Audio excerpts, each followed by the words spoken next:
Hey guys, welcome to another walkthrough, another build, and I'm serious, I believe this is going to be my last.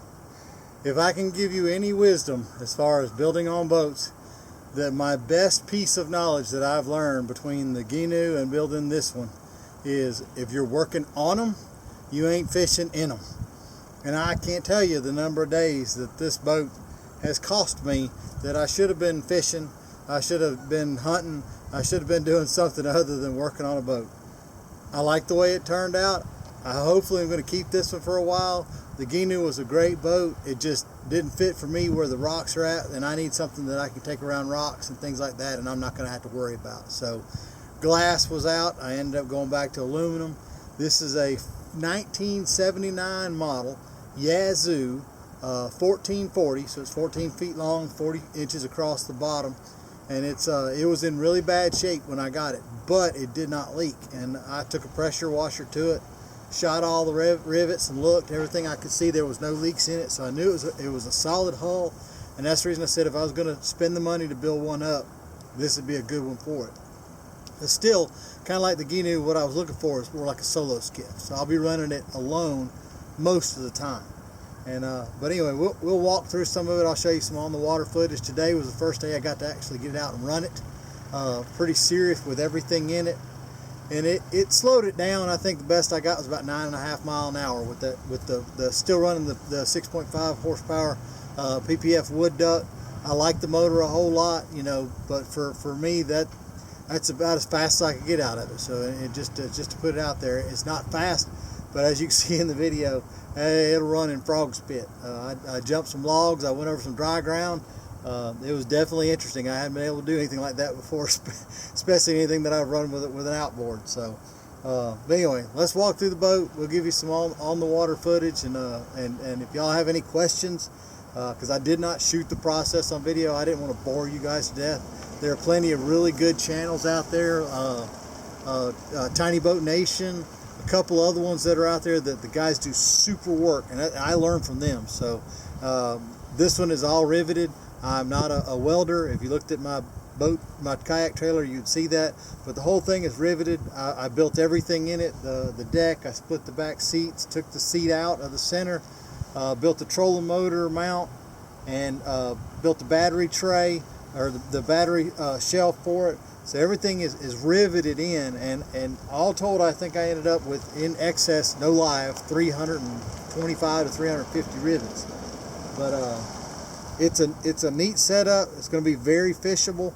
I can't wait. My first real trip with it is taking my bride down to the swamp and taking her after some bowfin. So I'm really looking forward to that, and we'll see. But all right, let's walk through the boat.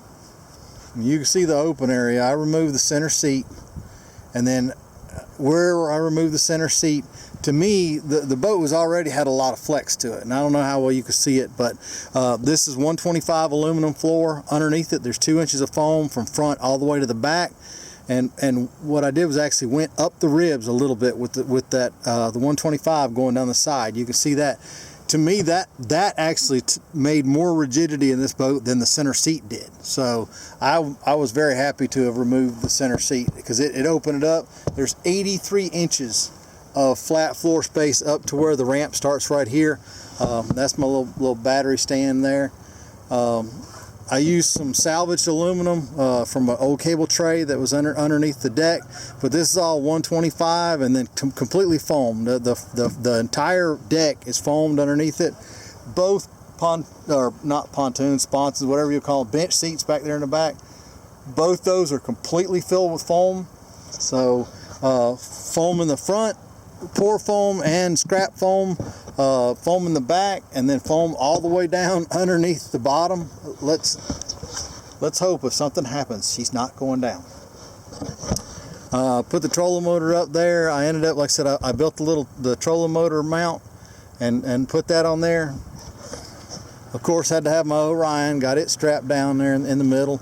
Now this bar is from Backwater Mud Motors. This is the steel version. It's $125. They have an aluminum version. Now I really like the way the feet are done on that one, and I can pull this pin and lay it down flat. I moved the Millennium seat back from the Gnu. You see I just put that there on that corner because I wanted to open this spot to have a place to set my feet. Now everywhere where I open this up, I put aluminum angle. I riveted all the way around, and then that on the bottom has 2 strips of it, and then strips underneath there for stiffeners. The back has stiffeners going across the sides, plus it's full of foam. And like I said, the guys from the gentleman from Tiny Boat Nation, and I can't remember the other gentleman's name, but those guys, I mean, they've made that into an art, and all I wanted was strong. I wasn't totally caring about pretty, but those guys are outstanding at what they do. So I would definitely search aluminum boat builds. You can go to that and find lots of good information. That's what I did. I went ahead, and any place that had pre-existing holes, I just cut pieces and riveted back down on top of those just to make them a little bit nicer looking, I guess, if you will. The entire transom I beefed up with aluminum struts, and that's a piece of, it's like fiberglass cement board or whatever. It's one of them things that don't rot. It's a real booger to cut, but it'll last forever.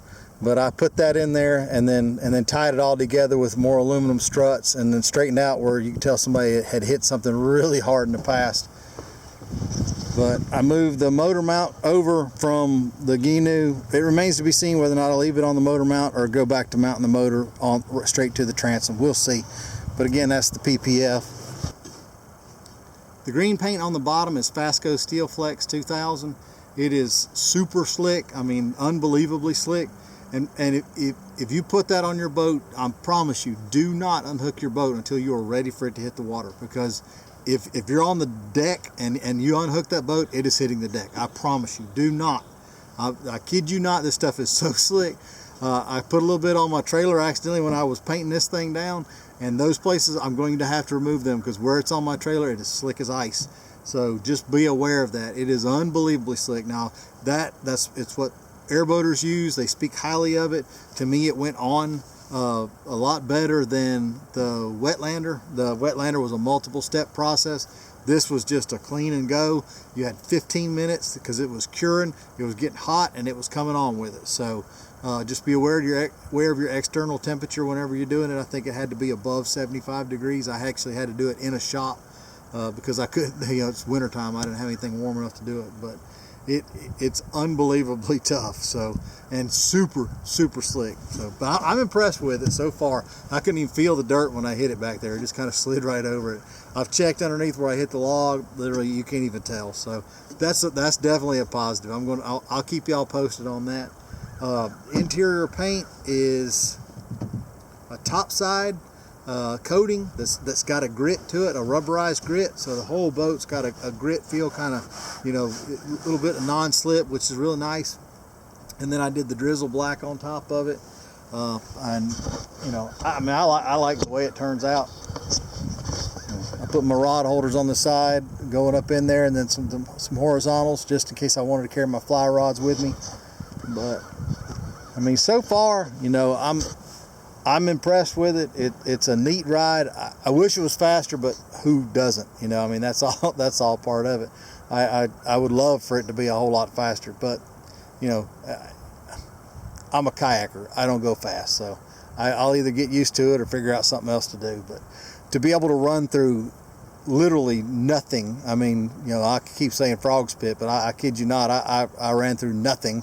And slid right over. It was pretty daggum awesome. So I can hear some redfish shaking in their boots down there waiting on me to get down there after them, and really looking forward to running this thing through some weeds with cattails and all that, with some big bass sitting on the other side of it. So it's a neat thing. I enjoyed the build. I enjoy the finished product, but I'm telling you, it cost me some fishing time. It cost me a lot of money, and it cost me some fishing time. So be aware of that. If you go to make a choice to start building one up, what are you going to sacrifice to get it? Because it's neat, but it cost me. So anyway, hope y'all enjoyed this. If I can answer any questions, man, y'all hit me up. I'll do the best I can answer you. Y'all take care. Stay safe.